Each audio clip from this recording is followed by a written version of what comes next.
ఖమ్మం జిల్లాలో ప్రమాదం చోటు చేసుకుంది. సెంట్రల్ లైబ్రరీ బిల్డింగ్ ఒక్కసారిగా కుప్పకూలిపోయింది. శుక్రవారం సెలవు కావడంతో పేపర్ రీడింగ్కు పాఠకులు రాకపోవడంతో పెను ప్రమాదం తప్పినట్లయింది. అయితే కూలిన బిల్డింగ్ పక్కనే 300 మంది విద్యార్థులు ఉన్నట్లు తెలుస్తోంది. బిల్డింగ్ లోపల పాఠకులు ఉన్నట్లు స్థానికులు అనుమానం వ్యక్తం చేస్తున్నారు. భవనం అకస్మాత్తుగా కూలిపోవడంతో విద్యార్థులు స్థానికులు ఒక్కసారిగా ఉలిక్కిపడ్డారు. విద్యార్థులకు ఎలాంటి ప్రమాదం జరగకపోవడంతో అంతా ఊపిరి పీల్చుకున్నారు. అయితే ఈ బిల్డింగ్ 1950లో నిర్మించారని శిథిలావస్థకు చేరడంతో కూలినట్లు స్థానికులు అభిప్రాయపడుతున్నారు. కేసు నమోదు చేసుకున్న పోలీసులు దర్యాప్తు చేస్తున్నారు.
రైట్, ఖమ్మం జిల్లాలో ప్రమాదం చోటు చేసుకుంది. సెంట్రల్ లైబ్రరీ ఒక్కసారిగా బిల్డింగ్ కూలిపోయింది. శుక్రవారం సెలవు కావడంతో పేపర్ రీడింగ్కు పాఠకులు రాకపోవడంతో పెను ప్రమాదం జరిగినట్లు తెలుస్తుంది. ఇక కూలిన బిల్డింగ్ పక్కనే 300 మంది విద్యార్థులు ఉన్నట్లు మనకు తెలుస్తుంది. బిల్డింగ్ లోపల పాఠకులు ఉన్నట్లు కూడా స్థానికులు అనుమానం వ్యక్తం చేస్తున్నారు. దీనికి సంబంధించి పూర్తి అప్డేట్స్ అందించేందుకు ఖమ్మం నుంచి మా ప్రతినిధి ఉపేంద్ర మనకి లైవ్లో సిద్ధంగా ఉన్నారు. ఉపేంద్ర, చెప్పండి, ప్రమాదానికి గల కారణాలు ఏంటి?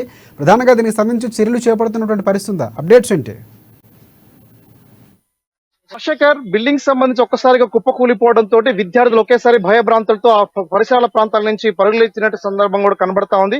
ఇదే నేపథ్యంలో ఖమ్మంకి సంబంధించినటువంటి కీలకమైనటువంటి గ్రంథాలయం దాదాపు 500 నుంచి 1000 మంది విద్యార్థులు నిరంతరపాయంగా ఇక్కడ గ్రూప్స్ వివిధ రకాల ఏదైతే కాంపిటేటివ్ ఎగ్జామినేషన్స్ ఉంటే ఎగ్జామినేషన్స్ ప్రిపేర్ అవుతూ కూడా తన యొక్క ఉద్యోగ అన్వేషణ కోసం నిరంతరప్రాయంగా కృషి చేస్తారు. దీనికి సెలవులతో సంబంధం లేకుండా విద్యార్థులు కూడా నిరంతరప్రాయంగా ఇక్కడ ప్రిపేర్ అవుతూ ఎగ్జామినేషన్స్ ప్రిపేర్ అవుతూ కూడా తన యొక్క లక్ష్యాలకు అనుగుణంగా ముందుకెళ్తుంటున్న నేపథ్యంలో ప్రస్తుతం ఈరోజు శుక్రవారం ఖమ్మం కేంద్రంగా వారంలో 7 రోజులకు సంబంధించిందంటూ శుక్రవారం సెలవు దినం కావడంతో పత్రిక విభాగానికి పూర్తిగా తాళాలేసి పూర్తిగా ఆ జాగ్రత్తలు తీసుకోవడం ఫలితంగా భారీ ప్రమాదం తప్పింది. ప్రస్తుతం ఈ ప్రాంతంలో ఎటువంటి ప్రాణ నష్టం లేకపోయినా సరే విద్యార్థులు నిరుద్యోగులు ఎవరైతే ఉన్నారో వీళ్ళందరూ కూడా భయంకరమైన ప్రమాదం నుంచి బయటపడేట్టుగా భయపడుతూ ప్రస్తుతం అక్కడ బెంబెలెత్తిపోతున్న సంఘటన కూడా ప్రస్తుతం మన సంఘటన స్థలానికి ఇక్కడ అందుబాటులో ఉన్నాం. ఇక్కడ విజువల్స్ లో చూసుకుంటే ఎక్కడికక్కడి కూడా కూలిపోయి, అంటే ఇక్కడ నిరంతరపాయంగా పర్యవేక్షిస్తూ ఉన్నటువంటి ఏదైతే ఆఫీసర్ ఇక్కడ ఉన్నటువంటి సెక్రటరీ లైబ్రరీ సెక్రటరీ బిల్డింగ్ కూడా ప్రస్తుతం కూలిపోయింది. అదే నేపథ్యంలో ఉన్నటువంటి కుర్చీలు కావచ్చు, విద్యార్థినులు ప్రధానంగా మహిళల విభాగం ఏర్పాటు చేయడంతో పాటు టాయిలెట్స్ ఇతర అన్ని రకాల ఇక్కడ చూస్తున్న మన పత్రిక విభాగానికి సంబంధించినటువంటి ఒక రూమ్ ఇక్కడ అందులో ఉంటుంది. ఈ రూమ్ కూడా పూర్తి కూలిపోవడంతో పాటు చిన్న పిల్లలు ఈ రోజు విద్యార్థులు కూడా హాలిడే కావడంతో విద్యార్థులు చిన్న పిల్లలు కూడా రాకపోవడంతో కొంత సమస్యాత్మకంగా మారినటువంటి సంఘటన కూడా ఒక ప్రస్తుతం కనబడతా ఉంది. ఇటు వాటర్కి వచ్చే విద్యార్థులు అటు దాంతో పాటు అక్కడ ఉన్నటువంటి టాయిలెట్స్ కి వచ్చే భయంకరమైనటువంటి బయటపడి చెప్పుకోవచ్చు. అసలు ఇక్కడ ఏం జరిగింది, ప్రత్యక్ష సాక్షులు విద్యార్థి సంఘాలు నేతలు ఉన్నారు.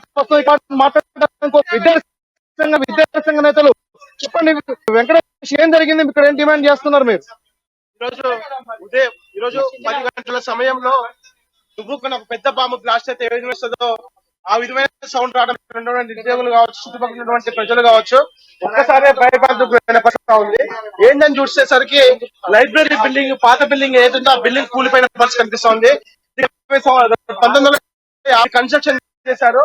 ఇప్పటి వరకు అనేక మంది చైర్మన్ మారారు, అనేక మంది జిల్లా కలెక్టర్లు మారారు, కానీ ఎవ్వరూ కూడా ఈ నిరుద్యోగుల పక్షం నిలబడి కనీసం దీని గురించి ఇంజనీరింగ్ ని పిలిపించి కనీసం ఇది చేసిన పరిస్థితి కనిపిస్తలేదు. దాని వల్ల వాళ్ళు ఈరోజు ఈ లైబ్రరీ కూలిపోయిందని చెప్పుకోవచ్చు. అదేవిధంగా ఈరోజు ప్రభుత్వ హాలిడే కావడం వల్ల ఈరోజు ఎవరు పిల్లలు కూడా రాలేదని చెప్పేసి చెప్తున్న పరిస్థితి కనిపిస్తుంది. ఒక్కసారి ఇక్కడ ఉన్నటువంటి కమిషనర్ ఒక్కసారి జేజీపీతో తీపిస్తే కానీ ఎవరైనా ఉన్నారా లేదనేది కూడా క్లారిటీకి వచ్చే అవకాశం ఉంటుంది అనేది కూడా ఇక్కడ ఉన్న నిరుద్యోగుల పక్షాన మాట్లాడుతున్న పరిస్థితి కనిపిస్తా ఉంది. విషయం మేము ఏమంటున్నాం అంటే ఇదే విషయాన్ని కలెక్టర్ గారి దృష్టికి అనేక సార్లు నిరుద్యోగుల పక్షాన మనం పిడిఎస్ విద్యార్థి సంఘంగా తీసుకెళ్లిన కనీసం ఎవరు గురించే పరిస్థితి కనిపిస్తా ఉంది. ఇంకేది కాదు ఒక గురయ్యే పరిస్థితి కాదు కాబట్టి మరొకసారి కలెక్టర్ గారు స్పందించాలని చెప్పేసి మినిస్టర్ గారు చదువుతోటి ఇటువంటి పాత బిల్డింగ్ లైబ్రరీ ఏర్పాటు చేశారు. తక్షణమే వారికి కొత్త బిల్డింగ్ ఏర్పాటు చేసే విధంగా చర్యలు తీసుకోవాలని చెప్పేసి కూడా మేము పీడిఎస్ వాళ్ళని రిక్వెస్ట్ గా కోరుకున్న పరిస్థితి కనిపిస్తాం. అంటే మనతో పాటు లైబ్రరీకి సంబంధించినటువంటి నిర్వాహకురాలు ప్రధానంగా సెక్రటరీ గారు ఉన్నారు. మేడం చెప్పండి, ఏం జరిగింది, మీకు ఎప్పుడు సమాచారం ఇచ్చారు విద్యార్థులు, ఈ రోజు ఏం జరిగిందని భావిస్తున్నారు? 9:30 జరిగింది కదా, 9:40 కల్లా నేను వచ్చేసి చూడడం జరిగింది. అంత కొలాప్స్ అయింది. ఓన్లీ పేపర్ సెక్షన్ ఒకటే నడుస్తుంది. ఇవాళ హాలిడే కాబట్టి ప్రాణ నష్టం తగ్గింది. ఎవరు లేరనే ఉద్దేశంలో ఉన్నాము. కింద శిబిరాల కింద పిల్లల్ని అడిగాము. కొంతమంది పిల్లలు రెగ్యులర్ గా వచ్చేవాళ్ళు కాబట్టి అక్కడ ఉన్నారు, కానీ ఎటువంటి ప్రాణ నష్టం అయితే జరగలేదు.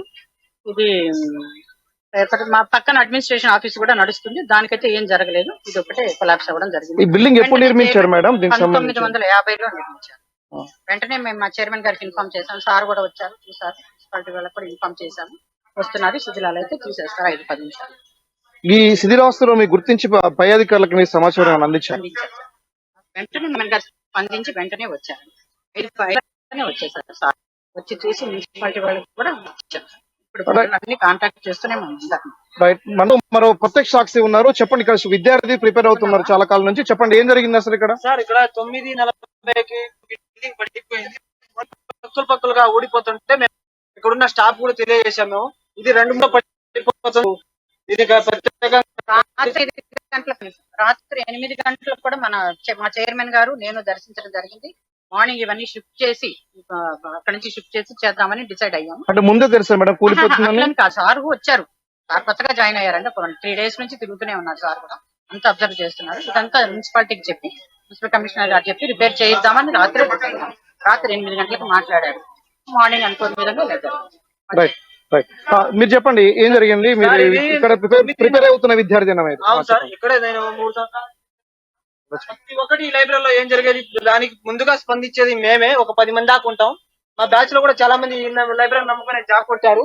కానీ ఈ పేపర్ సెక్షన్ అనేది ఇప్పుడు దాంట్లో 10 మంది ఇక్కడ వాటర్ ట్యాంక్ ఉంటుంది, అమ్మాయిలకు వాష్రూమ్, ఇక్కడ అమ్మాయిలు ఉన్నారేమో అనేసి మాకు డౌట్ ఉంది.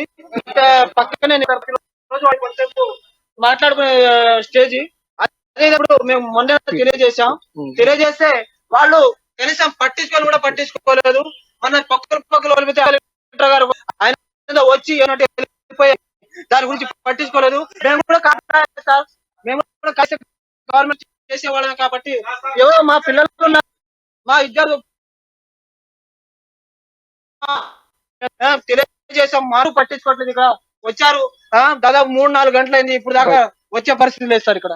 రైట్. ప్రస్తుతం ఈ ప్రశ్న సందర్శించేందుకోసం, ప్రత్యేకంగా పరిశీలించేందుకు రాష్ట్ర వ్యవసాయ శాఖ మంత్రి తుమ్మల నాగేశ్వరరావు గారు కూడా ఈ ప్రదేశానికి వచ్చారు. ప్రస్తుతం తుమ్మల నాగేశ్వరరావుకు సంబంధించి ఈ పరిశీలన కోసం ఇక్కడికి వచ్చి చూసి తుమ్మల నాగేశ్వరరావు గారు దీనిపై ఎట్లా స్పందిస్తారు ఏంటంటే కొద్ది క్షణాల్లో బయట రాబోతున్న నేపథ్యంలో ఖమ్మంకి సంబంధించినటువంటి ప్రస్తుతం ఇది ఖమ్మంలో హాట్ టాపిక్ గా మారింది. నిరుద్యోగం సంబంధించినటువంటి సమస్య కావడం, విద్యార్థులు నిరంతరపాయంగా ఇక్కడ చదవటం, వీటితో పాటు ఏం చేయడం ఫలితంగానే ఇది జరుగుతున్న నేపథ్యం కూడా కనబడతా ఉంది. ప్రస్తుతం విజువలైజేషన్ లో ఉన్నటువంటి అనేక అంశాలు కూడా మనం గమనిస్తా ఉన్నాం. ఖమ్మంకి సంబంధించినటువంటి సమస్య పరిస్థితి మారడం మనం ఇచ్చేందుకోసం రాష్ట్ర మంత్రి వర్యులు తుమ్మల నాగేశ్వరరావు గారు కూడా ప్రస్తుతం ఈ ప్రదేశం ఉన్నారు. విద్యార్థులని ఉద్దేశించి మాట్లాడటంతో పాటు ఇంకా ఇక్కడ ఎటువంటి హామీ ఇవ్వబోతా ఉండేదని కూడా విద్యార్థులందరూ కూడా ఆసక్తిగా ఎదురు చేస్తుంటున్న నేపథ్యం కనబడతా ఉంది.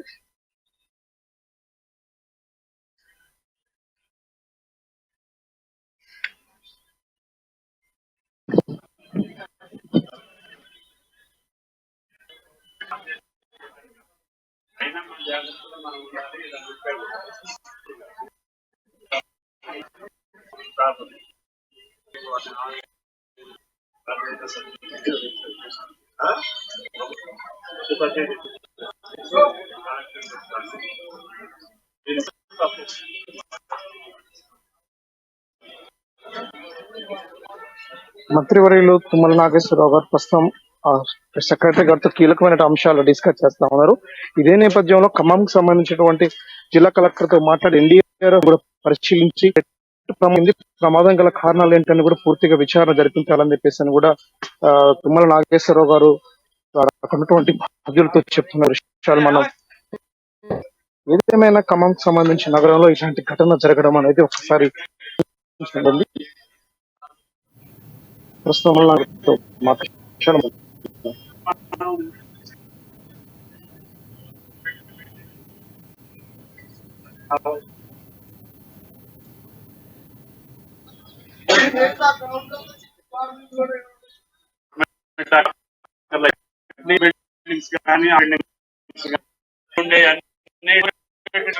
ఉంటే రిమూవ్ చేసి గవర్నమెంట్ కి రాయాలి.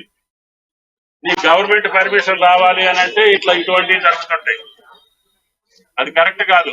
ఎక్కడైనా సరే సిటీలో గానీ జిల్లాలో గానీ ఓల్డ్ బిల్డింగ్స్, హాస్టల్ బిల్డింగ్స్ ఉండొచ్చు, స్కూల్ బిల్డింగ్స్ ఉండొచ్చు, పిల్లలు ఉండే ఎక్కడైనా సరే ఈ రిమూవ్ ఇమ్మీడియట్. కలెక్టర్ చేసిన దాన్ని నేను తప్పేం చెయ్యం. ఏదైనా ప్రమాదం జరిగి నిజంగా ఇవాళ హాలిడే కాలేదనుకో ఇబ్బంది అయ్యేది కదా. అయినా తొందరగా క్లియర్ చేయమనండి. అక్కడ దీనికి కావాల్సిన R&B వాళ్ళని కానీ ఎవరిని పెడతారో పెట్టి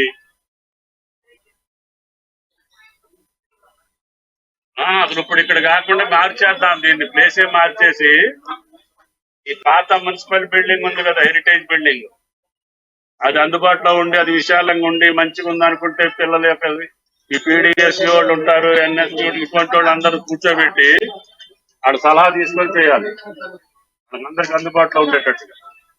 ఇది ఇమ్మీడియట్ ఇది వర్కౌట్ చేయండి సెక్రటరీ గారు. Okay, thank you.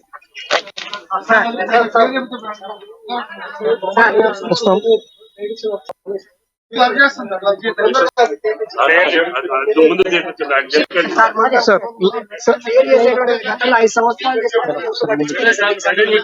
మీరు మాట్లాడారు, స్పందించారు, బాగుంది సార్. దీనికి పర్మిషన్ కావాలా? గవర్నమెంట్ పర్మిషన్ ఇటువంటి గవర్నమెంట్ పర్మిషన్ కూడా అక్కర్లా. ఇక్కడ నుంచి అన్ని కొన్ని స్కూల్స్ కూడా ఇట్లనే ఉన్నాయి సార్. ముందే చెప్పండి. నువ్వు నాకు పాఠం చెప్తాను, నేను చదువుకున్నాను.